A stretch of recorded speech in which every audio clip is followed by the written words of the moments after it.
नमस्कार, मैं मनीषा भारती आज चुनौती कविता के प्रश्नोत्तर के साथ उपस्थित हूँ। सबसे पहले लघु उत्तरीय प्रश्न करेंगे।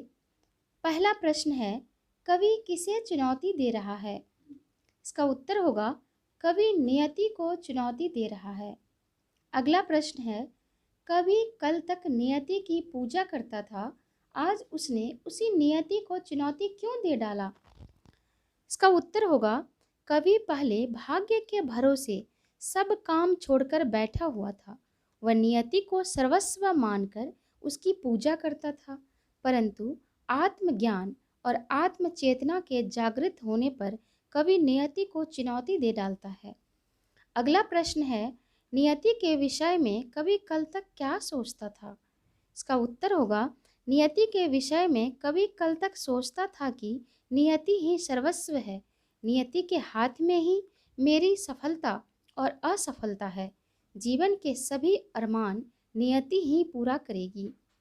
अगला प्रश्न है, आत्मज्ञान ने कवि के किस भाव को जगाया?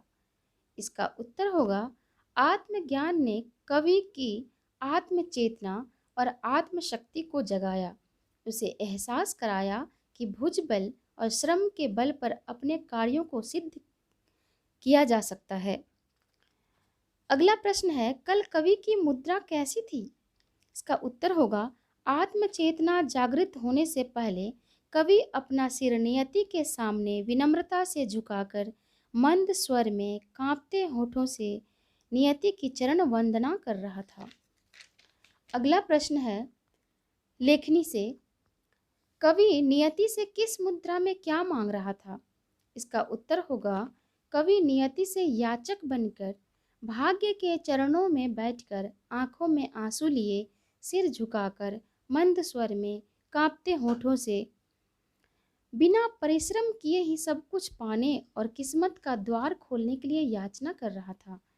अगला प्रश्न है, हाँ वही मैं, पंक्ति में वही से क्या तात्पर्य है? इसका उत्तर होगा, वही मैं से तात्पर्य है आत्मज्ञान जागृत होने से पहले कवि जो कल तक श्रम छोड़कर भाग्य के भरोसे बैठा हुआ था, अपनी खुशियों के लिए ईश्वर से प्रार्थना कर रहा था।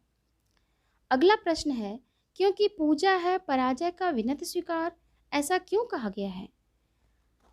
उसका उत्तर होगा, जब कोई कर्मवादी न होकर भाग्यवादी हो जाता है, श्रम किए बिना ही फल प्राप्ति के लिए ईश्वर से प्रार्थना करता है, मेहनत से बचने के लिए पूजा के माध्यम से ही सब कुछ पाने वालों की पूजा को पराजय का विनत स्वीकार कहा गया है। अगला प्रश्न है, कवि नियति को मनजात भ्रम मिथ्या वंचना क्यों कह रहा है? इसका उत्तर होगा, जब कवि को आत्मज्ञान होता है तो उसे बोध होता है कि परिश्रम से ही सफलता पाई जाती है। मेहनत और पुरुषार्थ से भाग्य रूपी ताला खोला जा सकता है। तब कवि ने नियति को मन जात भ्रम मिथ्या वंचना कहा। अगला प्रश्न है, आत्मज्ञान होते ही कवि की मुद्रा में क्या अंतर आ गया? इसका उत्तर होगा, आत्मज्ञान होते ही कवि आत्मविश्वास से भर जाता है। ऊंची आवाज में सीना चौड़ा कर सिर उठाकर आत्मविश्वास से भरकर नियति को चुनौती देने लगता है। अगला प्रश्न है, कविता का मूल भाव या संदेश लिखिए। तो बच्चों, कविता का मूल भाव तो आप पहले ही जान चुके हैं। बहुत सारे आदमी भाग्य के भरोसे बैठे रहते हैं, लेकिन जब उन्हें आत्मज्ञान होता है तब इस बात का पर भी विश्वास हो जाता है कि वे नियति के दास नहीं है, भाग्य के गुलाम नहीं है। वे जो चाहें श्रम से प्राप्त कर सकते हैं।